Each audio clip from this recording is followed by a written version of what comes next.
আমার যে দেখো কাগজের তৈরি করো 95% কাগজের তৈরি, এটা লিখবা ফেলিতে বা 1.5 মাসের মধ্যে পচে গিয়ে আসো। আমার ওয়াল কলমের ভিতরে 18 করে বীজ দেওয়া আছে, ফুল কষ্ট নিচে আপনার বীজ আছে। এদের নিচে নেমে সবাই ফুল পছন্দ করে, তো ফুলের বীজটা প্রত্যেকটা কলমের নিচে এর ভিতরে বীজ আছে।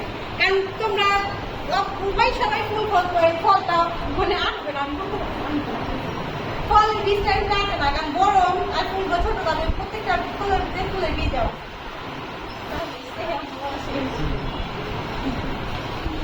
এটুকু ওদের বলছি যে আচ্ছা এখন এটাই হলো উপকারিতা, ঠিক আছে।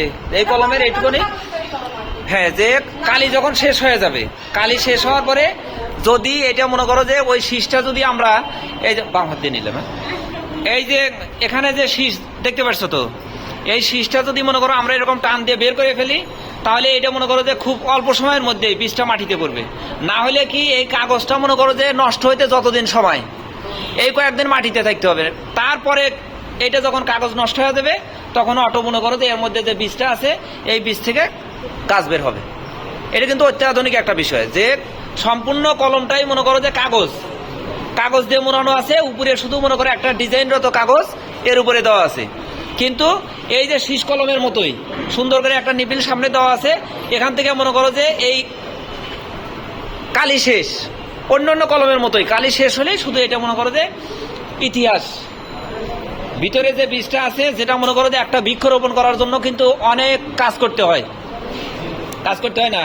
আর তুমি এটা মাটিতে শুধু ফেললেই, মানে যেখানেই ফেলো না কেন, এর মধ্যে যে গাছের বীজ দেওয়া আছে সেখান থেকে সেই চারাটা উৎপাদন হবে। ভালো লাগছে না? তাহলে সবাই ম্যাডামের জন্য একটা তালি দিয়ে স্বাগত জানাও। আচ্ছা, এখন আপা আর কিছু বলবেন কিনা?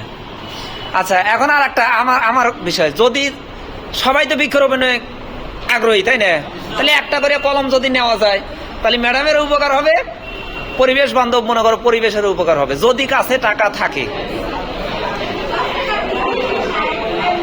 তাহলে এগুলোর দাম কয় টাকা? মাত্র 10 টাকা।